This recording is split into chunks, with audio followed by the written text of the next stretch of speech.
Olá! Vai começar mais um episódio do podcast Papo de Veterinária.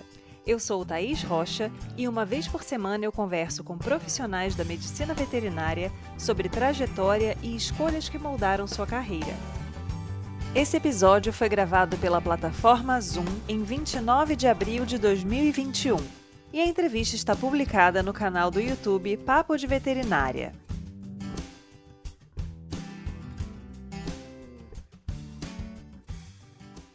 Será que a definição mais precoce da área em que se quer trabalhar é essencial para o sucesso na carreira? Pensando na cirurgia de pequenos animais, percebemos pela história de Guilherme Savassi que o empenho e o treinamento são bem mais importantes para uma formação sólida. Venha saber mais sobre as experiências desse profissional na área. Então, seja muito bem-vindo. Obrigada pela sua disponibilidade de estar aqui conosco hoje. Boa noite, eu que agradeço. Para mim é um prazer. Com certa frequência, a gente faz algumas lives e participa de cursos e tal, mas um tema como esse, mais suave assim, é sempre bem agradável também, poder participar e contar um pouco da história e da vivência nesse ramo da medicina veterinária, né, que é a cirurgia de pequenos animais. A área que você atua é uma área que desperta bastante interesse dos alunos. É bem comum a gente ter os alunos já entrando na universidade com a intenção de trabalhar com pequenos animais e grande parte deles acaba direcionando também para a cirurgia. Então, já vou começar te fazendo uma pergunta que um aluno meu me fez, pediu para te perguntar, que, assim, eu tenho a minha opinião sobre o assunto, mas eu não sou da área, especificamente, então depois a gente discute um pouquinho. Mas você acha que existe a possibilidade da pessoa se formar e trabalhar especificamente na área, assim, exclusivamente cirurgião? Ou não? Você acha que é importante a pessoa passar por outras etapas durante a formação para se tornar um profissional mais completo? Essa é uma ótima pergunta e que até difere dois termos aí que são completamente distintos mesmo. Você não pode ser um operador. Operador, a gente pode até se referir a um operador de uma máquina ou de instrumentos, num corpo, né, numa anatomia. Existe uma distinção grande entre o operador e o cirurgião. Então, o operador é aquele que executa muito bem uma técnica por ter treinado, por ter um tempo de experiência e praticado bastante.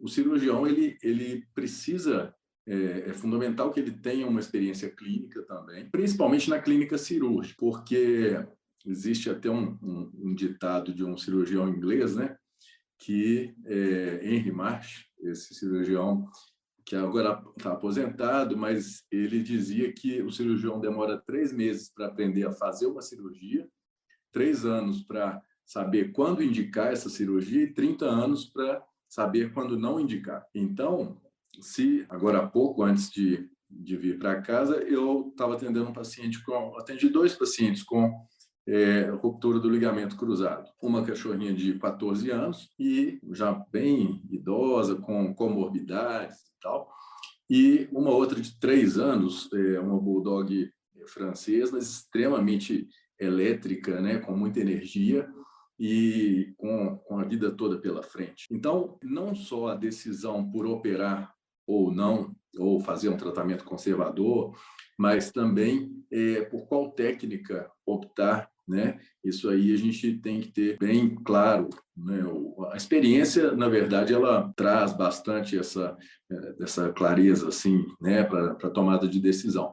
Mas a experiência, e aí eu considero a residência um dos meus principais cursos assim que eu fiz, né, até hoje, e que também é outra questão que tem muita importância. Se de repente a pessoa às vezes já parte direto para um mestrado, doutorado na área da cirurgia especificamente, ela pode se tornar uma ótima cirurgiã, mas eu acho que às vezes pode queimar uma etapa que ela pode compensar de outra maneira, mas a residência eu acho que é um caminho muito interessante para ter essa vivência, para errar sendo tutorado ali, né, pelos professores e tal. E realmente hoje, por exemplo, eu tenho na clínica o doutor Henrique, que é meu braço direito lá, ele ficou 5 anos me auxiliando. E hoje em dia ele faz a maior parte das cirurgias, né, as cirurgias básicas ele faz todas, até algumas cirurgias mais avançadas também. A cirurgia é a última etapa de uma avaliação do paciente como um todo. Excluir outras doenças sistêmicas que ele possa ser portador e que, de repente, possa descompensar numa imunossupressão anestésica e cirúrgica. Eu tinha já um pouco dessa visão também, embora eu atue na clínica de grandes animais, né, por cima, né, bem distante. Sim. Mas, de uma certa maneira, eu vejo muito essa ansiedade dos alunos em saírem atuando na área em que eles têm a intenção de permanecer, uma vez se tornando profissionais. E nessa ansiedade, eu acho que acaba tendo o perigo de pular essas etapas que são interessantes para uma formação mais completa, né? Uma base mais sólida ali, para você até poder fazer uma escolha com um pouco mais de critério, né? Até porque a gente sabe que dentro da própria clínica cirúrgica existem várias ramificações, né? Várias subespecialidades, e que às vezes a pessoa pode realmente se tornar muito boa em uma delas, mas possivelmente, se ela tiver uma experiência geral, ela acaba se tornando um profissional bem mais completo. Sim, com certeza. E existe uma tendência, né, no início da carreira, até existe um termo para isso chamado furor operandi, que é a vontade de querer operar tudo, né? Então, você está ávido por aquilo. Se você vê uma fratura, quer operar. Você vê uma cadela em gestação ali e a termo, aí você já quer partir para a cesariana. Então, isso é uma reação, um comportamento natural da pessoa que forma, logo, né, do recém-formado. E isso, eu não sei como, mas, de alguma maneira, o ideal é que fosse, pelo menos, inibido um pouco, para evitar, às vezes, cirurgias desnecessárias ou até o que a gente considera como a lei da medicina, né, de Hipócrates, essa lei de não fazer o mal, em primeiro lugar. Então, uma cirurgia é capaz de fazer isso, de fazer o mal, de deixar o paciente numa situação pior do que ele estava. Então, a gente tem que pensar nisso, né? Se a cirurgia vai ajudar ou não. Uma questão assim, né, que às vezes eu conversando com profissionais de outras áreas, eu levanto umas questões assim, fatos pelo qual a área é famosa.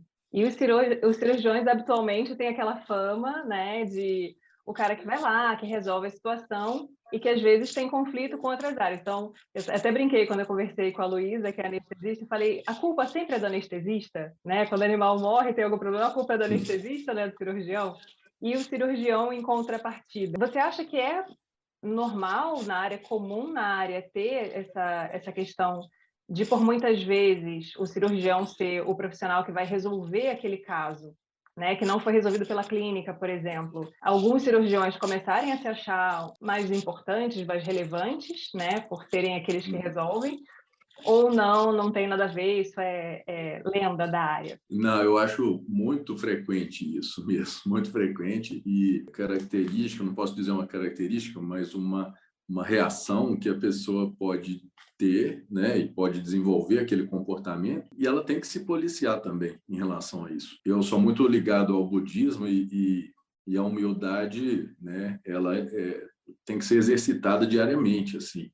Então, não é porque você fez uma cirurgia, uma técnica complexa, uma técnica diferente, e o paciente sobreviveu e resolveu, vamos dizer assim, que sempre existem situações em que você nunca viu, né, que você realmente não tem experiência. Eu continuo sem experiência em várias técnicas, e isso é ilimitado. Talvez, assim, vamos supor, uma vez eu fui operado, fiz uma cirurgia no ombro.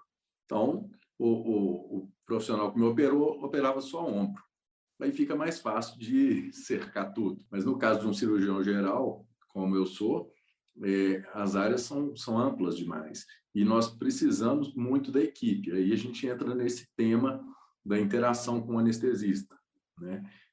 O que eu vejo, e aí é uma autocrítica, quando eu me formei, logo no início e tal, era de não levar tão em consideração ou com tanta importância os exames pré-operatórios. Mas, com o tempo, eu fui parando para pensar, a sobrevivência desse paciente ou a evolução pós-operatória, ela vai ser importante pela minha atuação, pela atuação do anestesista, e, às vezes, eu acho a posição do anestesista um pouco ingrata em relação a isso, porque é mais ou menos a posição do goleiro no futebol, né? Quando fica 0-0, ele não aparece. Agora, quando tem uma goleada, é como se o cirurgião fosse o atacante.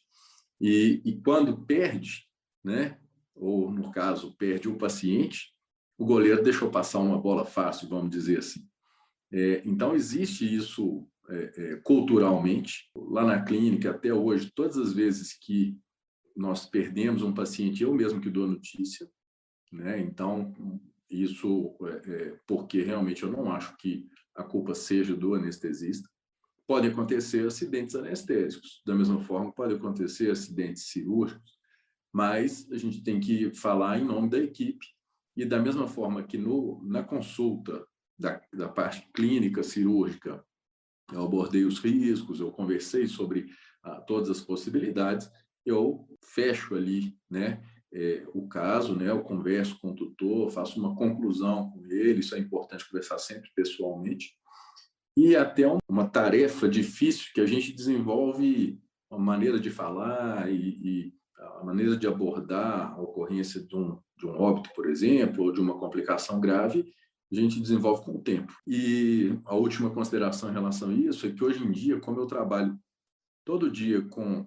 elas se revezam, são duas anestesistas, mas é fácil de acostumar. Na época que eu não tinha a clínica ainda, eu trabalhava como cirurgião volante. E cada hora era uma anestesista, cada hora era uma sala de cirurgia diferente, em condições diferentes, eu levava tudo.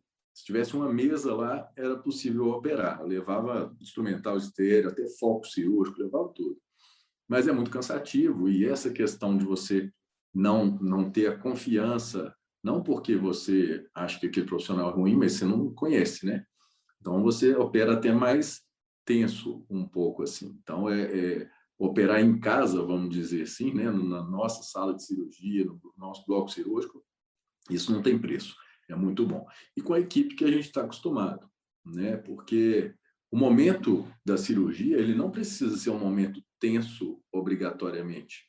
Existem trabalhos, até antigos, que eles fizeram nos Estados Unidos, comparando a execução de uma técnica pelo mesmo cirurgião, ouvindo uma música que ele gosta e sem ouvir aquela música. Então, e o desempenho muito bom, muito melhor até com ele escutando. Então, com frequência a gente coloca uma música no bloco e tal, né? A gente tem até aquela Alexa lá, e aí a gente, às vezes, quando está um momento mais tenso, pede para parar, e aí depois volta a música mais baixa e tal, tudo dentro de um limite assim de normalidade. É interessante, eu achei bacana as suas considerações, porque a gente sempre vê, às vezes, até nos próprios alunos, né?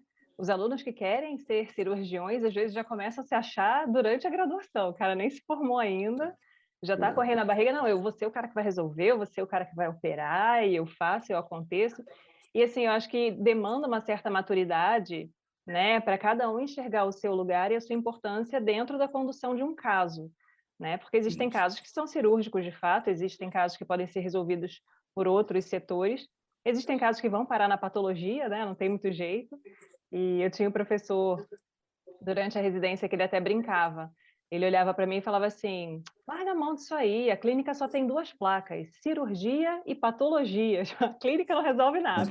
Ou vai morrer ou vai ter que operar. Falei, poxa, acabou com a minha esperança, né? Mas eu acho que eu tive uma boa influência para pensar dessa maneira, que o meu pai é um grande clínico médico, né? Trabalhando na parte da clínica médica e da patologia também, não que uma coisa tenha relação com a outra, mas por coincidência. Ele até foi discípulo do professor Luiz de Boliolo, que é autor de muitos livros de patologia e tal. E ele sempre conversou comigo sobre isso e tal, e aí tenho esse pensamento clínico também. E tem uma coisa curiosa que, assim, outra questão que pode interferir na indicação ou não de uma cirurgia é a questão financeira. Então, às vezes você atende um caso, você fala assim, não, eu quero faturar, eu quero receber pela cirurgia e tal. Mas isso não vai te fazer mais rico, não vai te gerar um faturamento maior, pode até acontecer naquele caso. Mas se você tiver um comportamento honesto e transparente em relação a tudo, depois você acaba ganhando muito mais. né? Então, é até engraçado, porque às vezes chegam tutores lá na clínica querendo uma segunda opinião sobre algum caso. E quando eu vejo que existe uma possibilidade de tratamento clínico, né, medicamentoso ou com fisioterapia, ou alguma alternativa dessa aí, ou mesmo se a lesão é extremamente grave e praticamente inoperável, e eu não vou querer tomar uma atitude heróica ali e o paciente morrer na mesa, sendo que o tutor poderia ter um tempo a mais com aquele paciente. Eu já, muitas vezes, me deparei com situações no consultório em que eu falo com o tutor que, olha, não há necessidade da cirurgia, ou a cirurgia não vai trazer um tempo de vida maior, não vai aliviar o sofrimento do paciente, pelo contrário, né, vai gerar mais dor, inflamação e trauma. Principalmente situações, às vezes, que envolvem a oncologia, né? E aí eu me surpreendo, às vezes, com ele, com uma reação de agradecimento, como se aquilo fosse algo impossível de você ser realmente transparente e honesto ali, falar que isso, né, que não há a indicação da cirurgia. Muitas vezes nós poderíamos operar e até porque eu já provavelmente, com certeza, na verdade, já tive experiências anteriores com aquela mesma situação em que eu optei pela cirurgia, o resultado não foi bom e até às vezes em mais de um caso. Então, por isso que eu digo que a experiência ajuda muito nessa questão da tomada de decisão. Não é só o que está no livro, nos artigos, nas palestras, mas a decisão do que pode ser melhor para cada paciente em específico. Eu já cheguei a presenciar uma inquietude de alguns tutores, então falando assim, então vamos fazer um tratamento periodontal, querendo, de alguma maneira, fazer algum serviço, né? Não, então se o joelho aí, nesse caso, não é cirúrgico, foi só um trauma, não tem, por exemplo, uma ruptura do ligamento, não tem coisa, então nós vamos ver se a gente combina uma outra coisa, né? Então vamos fazer um tratamento periodontal. Algumas vezes já aconteceu isso, né? E aí nem sempre a gente faz, às vezes até faz também, né? Mas essa parte que é muito delicada, essa questão financeira. Por outro lado, é uma coisa que alguns tutores que não têm muita noção mesmo assim, eles chegam a falar, às vezes a gente vai fazer uma cirurgia complexa, de risco, de um risco maior, e aí ele fala assim, mas no caso, então, se depois da cirurgia um animal vier a óbito, o dinheiro do procedimento é devolvido, né? Então, assim, da mesma maneira em que você não pode garantir, você vai fazer o seu melhor, mas a remuneração é pelo trabalho, pelo empenho, pelo esforço, por tudo pelo meio, né, que você vai utilizar, que é uma técnica para atingir um objetivo que é o alívio da dor ou a cura do paciente, né? Sim, eu lembro de uma situação quando eu era estudante e eu fazia estágio na hípica e um cavalo que era atendido pelo veterinário que eu acompanhava veio a óbito na cirurgia e eu cheguei a pensar isso, assim, eu falei, nossa, mas o proprietário vai pagar pela cirurgia, mas o animal morreu. Até eu ter essa noção realmente, né, de que eu, né, estava estudando para ser uma pessoa da área. Então, ter essa noção de que, né, tem toda a equipe que você mobiliza, todos os procedimentos que são feitos, né, a gente não tem como Sim. garantir nada, né, para o proprietário. A gente sempre vai fazer o melhor que pode, né, mas se o Sim. resultado vai ser positivo ou não, aí já foge um pouco, né, do que a gente pode inferir aí.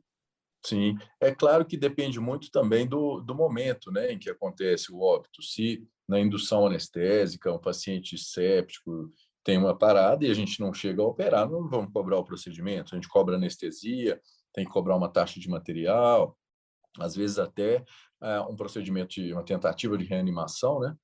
Mas a cirurgia, nesse caso, nós realmente não vamos cobrar, né? E esse é um assunto muito delicado, né, de óbito e tal, mas tem algumas questões que marcam muito o tutor. Existem alguns locais onde, quando acontece um óbito, é praticamente obrigatório que o paciente seja encaminhado para um determinado cemitério, por exemplo, um crematório. Isso eu acho um absurdo total, né? Então, assim, na verdade, você tem que dar a liberdade completa para aquele tutor, para ele fazer o que quiser, inclusive sem necessidade dele decidir naquela hora, né? Mas tem todas as opções possíveis aí. E aí, pensando na questão, né, dos colégios, né, que agora estão cada vez mais atuantes no Brasil. A gente sabe que, comparando, por exemplo, com a atuação do médico veterinário nos Estados Unidos, toda pessoa que quer se dizer especialista em uma área, ela tem que passar por uma certificação. E no Brasil isso não era bem assim, agora que está começando a ser regulamentado e se tornar mais forte.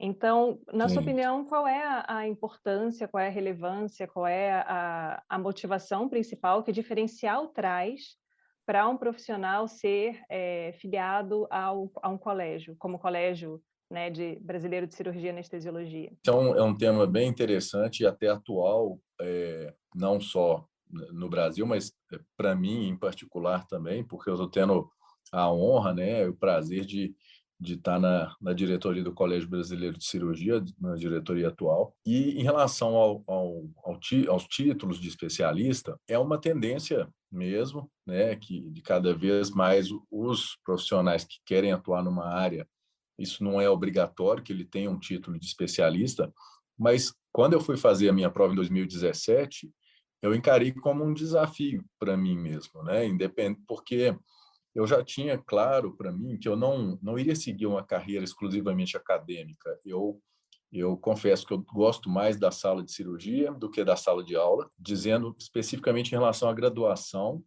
não que eu não goste dos alunos, eu gosto muito dos alunos, mas eu adoro quem é empolgado demais com o que eu amo, que é e é super natural. Aí eu vou contar um caso meu, por isso que eu não julgo os alunos. Mas quando eu formei em 1998, no final do ano, eu estava formando em graduação e fazendo vestibular para administração. Eu não sei o que deu na minha cabeça que eu cismei que ia fazer isso. Então, eu desconfiei que eu gostava de cirurgia ao longo da graduação, mas eu formei praticamente sem saber nada de pequenos animais. E aí, ao mesmo tempo em que minha turma estava fazendo a viagem de fim de curso, eu estava no primeiro mês do curso de administração. E aí eu detestei, eu falei, não, não é isso que eu quero. Aí eu me arrependi e voltei para a veterinária. E aí que eu fui fazer estágio, mais, né, com mais compromisso e tal. E dali em diante, aí eu não olhei para trás e foi fundo mesmo. Voltando aqui à questão do especialista, hoje em dia já tem o Colégio Brasileiro, que inclusive eu não sei se isso entra numa rixa, mas talvez sim. Antes era o CBCAV, que era o Colégio Brasileiro de Cirurgia e Anestesia Veterinária. Aí houve uma separação, né? Quase que conjugal aí. E os anestesistas criaram o Colégio Brasileiro de Anestesia Veterinária e agora está acabando de ser concluída essa adequação para o Colégio Brasileiro de Cirurgia Veterinária. E a questão do especialista é um diferencial porque não é simplesmente a pessoa ter publicado tantos artigos ou então né, ter feito um mestrado, um doutorado, ela tem que passar por provas que são teóricas, provas práticas, análise de currículo, ela tem que enviar fichas de muitos procedimentos, né, detalhada ali, né, comprovando que ela realmente milita na área, né, que ela trabalha com cirurgia. E hoje em dia, no Brasil, nós somos 16 especialistas pelo Colégio Brasileiro de Cirurgia. Então, isso é muito pouco, né? E a gente tem, a cada vez que tem oportunidade de falar ao público e tal, a gente sempre procura estimular também as pessoas a fazerem essa prova. Sim.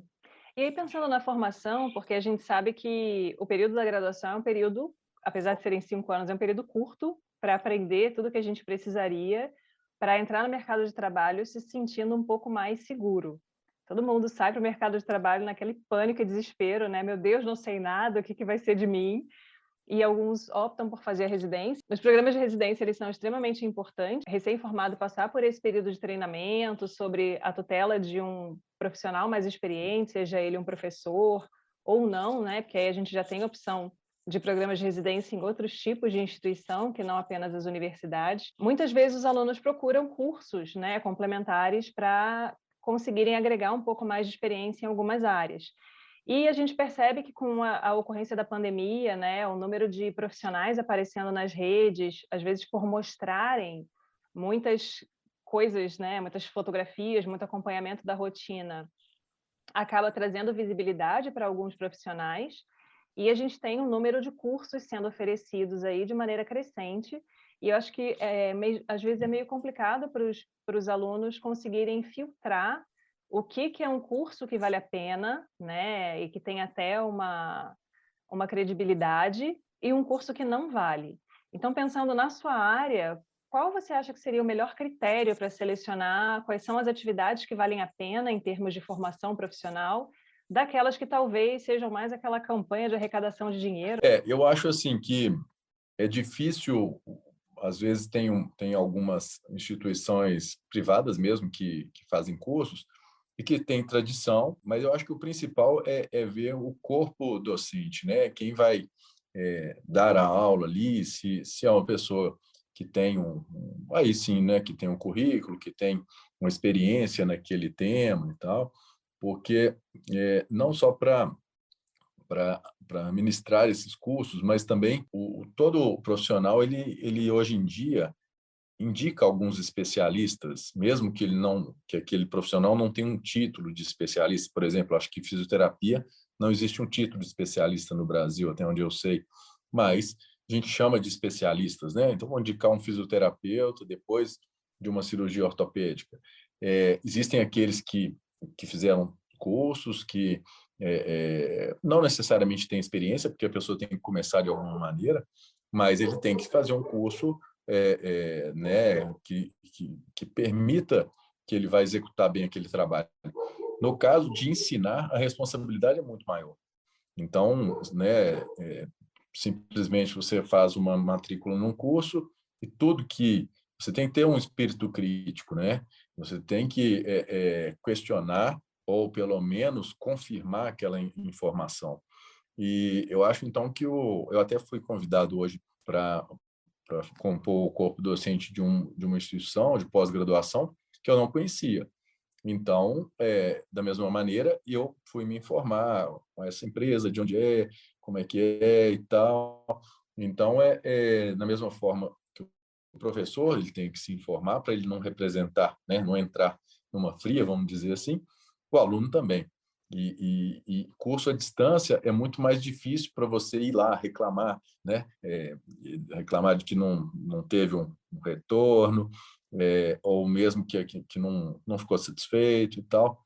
Mas a responsabilidade é muito grande, né? É muito grande para aquele que vai tentar transmitir, principalmente de maneira online, a questão da cirurgia, porque a cirurgia é essencialmente prática, a teoria, a pessoa tem que ter uma conjugação das duas, não tem jeito, né? No caso da clínica também é muito importante a prática, né? Mas a cirurgia talvez um pouco mais, porque são muitas técnicas, maneira de apertar um pouco mais ou um pouco menos um ponto, todos esses detalhes que vão além da descrição de um livro. E pensando na questão do ensino, né, da educação, de como as pessoas vão praticar até chegarem a serem capacitadas o suficiente para botar a mão no animal vivo, né? E sabendo, por exemplo, todas as restrições que existem hoje em dia, com muita fundamentação, inclusive, né, para reduzir o uso de animais em experimentação, o uso de animais em aulas práticas. A gente sabe que existem técnicas que podem ser empregadas para reposição não, para substituição, se uso em animais, experimentar ali em cadáveres, né, fazer as técnicas em cadáveres. Qual você acredita que seja a forma mais interessante para o aluno praticar, para o aluno aprender as diferentes técnicas?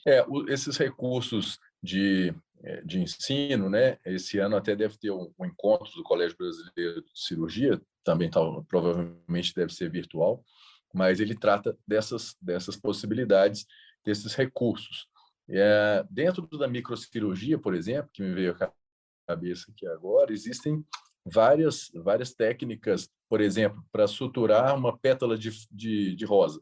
Ela simula bem uma veia que você vai depois suturar.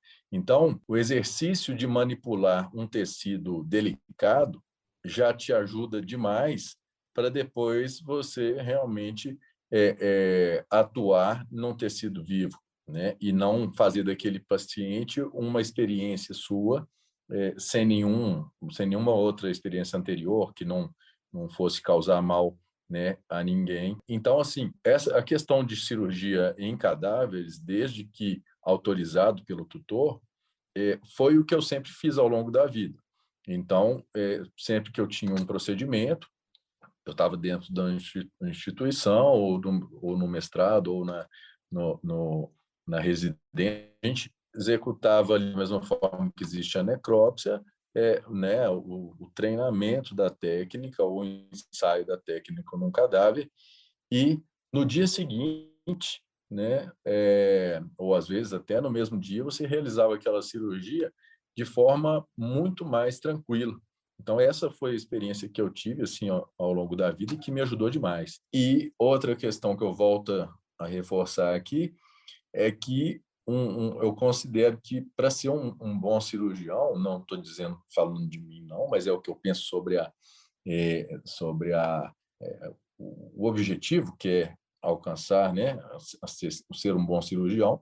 Antes de mais nada, você tem que ser um bom auxiliar por muito tempo, né? O auxiliar, por definição, é aquele segundo cirurgião que, se o cirurgião principal daquele procedimento passa mal, o auxiliar ele tem que conseguir assumir e terminar aquela cirurgia, né, de alguma maneira. Então, eu lembro bem de um amigo médico contando que ele estava num estágio no meio da cirurgia e o cirurgião teve uma disenteria ali no meio do procedimento. E aí ele teve que sair às pressas da sala e o auxiliar teve que assumir, né? Então, em alguns casos, ele sabe a técnica toda, em outros casos, não. Então, o cirurgião, acho que, além de treinar né, a sua habilidade e tal, ele tem também que auxiliar muito tempo antes de começar a fazer e assumir a responsabilidade de uma cirurgia. Eu lembro de colegas da residência, a gente sempre tinha uma troca bacana com pessoas de outras áreas, e aí as meninas que faziam cirurgia de pequenos diziam que treinavam tricô para desenvolver destreza em ambas as mãos, para poderem Sim. ter mais habilidade durante a Aham, cirurgia. Não sei se os com meninos certeza. gostariam de fazer tricô também para aprender crochê, né? Coisas bem É. minuciosas.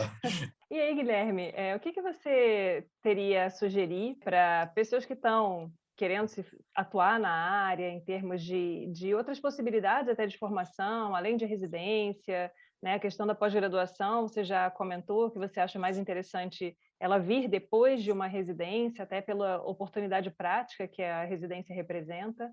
Mas em termos de formação, o que que você acredita que seja interessante? Né, contando assim, com uma base ampla de uma cirurgia mais geral, né, que a gente sabe que tem todas aquelas verticalizações ali das especialidades. Eu acho que em primeiro lugar, se a pessoa conseguir despertar para aquilo o quanto antes, melhor. Eu tenho um estagiário lá na clínica que começou no quarto período, hoje em dia ele está no nono período. Eu até brinco com ele, falo assim, daqui a pouco eu não vou, que chama Tiago, eu falo, Tiago, daqui a pouco eu não vou ter o que te ensinar mais, né? Porque você já está aqui há tanto tempo, o próprio Henrique e tal. Então, no meu caso, eu só despertei depois de formado, mas tem muitas pessoas que já entram na faculdade com aquilo ali, e elas ganham muito tempo com isso. Não só dentro de uma clínica, um hospital ou mesmo um consultório, mas eu acho que a pessoa deve se aproximar também, desde a graduação, ou mesmo depois de formado, das instituições que são sérias e que estão, de alguma maneira, contribuindo e atuando, né, defendendo aquela área. Então, como a Anclivepa, como os colégios brasileiros, né, das diversas especialidades. Então, existem essas instituições justamente para ajudar as pessoas, né? Ajudar os graduandos. Existem pessoas também que se formam e trabalham com suínos e depois acaba. Mas é uma área que recebe muitos imigrantes, vamos dizer assim. Mas o que eu considero assim em mim mais importante não foi nem o mestrado, o doutorado, isso foram consequências, mas é o prazer e o gosto mesmo por aquilo, né, pela cirurgia. E da mesma maneira que eu sinto isso, né, com 20 anos de formado, outro dia conversando com um amigo que tem uma clínica de especialidade também, ele falou assim, daqui a uns anos eu quero colocar um tanto de gente lá para trabalhar para mim e eu vou ficar viajando, vou ficar em casa, não sei o que tal. Eu falei assim, olha, eu não me vejo assim, eu não consigo me ver assim. Né, eu não sou rico, mas mesmo que fosse, que ganhasse na loteria, que não vou ganhar porque eu não jogo também, é, então, a minha vontade é continuar atuando, porque eu descobri o que eu gosto. Né? Às vezes, tem algum profissional trabalhando conosco na equipe que eu vejo que não está muito sintonizado, que não está feliz, né? E eu procuro, de maneira sutil, tentar fazer um alerta, falar assim, será que você gosta disso mesmo? Tal. Às vezes pode ser o jeito da pessoa, né? Tem vários temperamentos dentro da psicologia, colérico, tem o fleumático, tem vários tipos. Tem aquele que pode ser mais melancólico, tal, mas é importante a pessoa tentar descobrir o que ela gosta realmente, mas o que move ela por paixão, que no meu caso é a cirurgia. Hoje em dia eu tenho os meus hobbies, né? Eu gosto de tocar um violão, de fazer uma cavalgada, não vou falar o time que eu torço para não gerar polêmica, mas o futebol de vez em quando também eu gosto muito de ficar com a família também e tal, explorar assim a natureza, ir para cachoeiras. Então são coisas que são cada um tem a sua, né? Tem o seu lazer, tem o seu gosto e tem que ter um limite, né? Você tem que ter um limite. Com certeza, é uma questão que a gente sempre traz, né, nos papos, em todas as áreas que eu converso, essa questão do equilíbrio do pessoal com o profissional, né? As coisas que, durante uma determinada fase, a gente acaba tendo mesmo que fazer algumas concessões, né? Abrir mão de algumas coisas que são importantes para a gente para atingir aquele objetivo, mas eu acho que o mais difícil é realmente conseguir chegar ao ponto de enxergar quando é suficiente, e a gente tem que dar uma freada e focar em outras coisas que às vezes acabaram sendo um pouco negligenciadas, né? Então, eu acho que é bem importante a pessoa constantemente buscar esse equilíbrio. Eu acho que com o advento da pandemia, né, as pessoas que estão na graduação agora estão passando apertado com essa questão de atraso, sair para estágio curricular, né, aquela dúvida de como vai ser a vida, né, pós-pandemia, né, que a gente ainda está no durante, mas eu acho que Sim. é bem interessante isso aí e levantar outras questões também, né, que eu acho que existem alguns paradigmas, né, das pessoas acharem que quem se dá bem na área é quem soube a vida inteira que queria trabalhar com aquilo. E não foi o seu caso, né? Só depois que você formou que você foi despertar para a área que você Sim. atua hoje. Eu não tenho nenhum problema em comentar sobre isso, até porque eu acho que ajuda muitas pessoas. Às vezes vão estagiários lá na clínica de vários estados diferentes, várias cidades, locais diferentes, e aí a pessoa acha que eu entrei no primeiro período já fazendo estágio na cirurgia, e quando eu conto a minha história, eles ficam extremamente aliviados. Então, essa é outra questão. Em primeiro lugar, descobrir o que você gosta. E, em segundo lugar, acreditar em si mesmo. Existe, na parte da cirurgia, existe muito isso. Mas eu nunca vou conseguir. Mas eu vou deixar o pedículo escapar. Eu não vou conseguir apertar o nó como deveria. Então, você tem que estimular a pessoa para que ela acredite em si mesma. Existe sempre numa cirurgia uma tensão basal.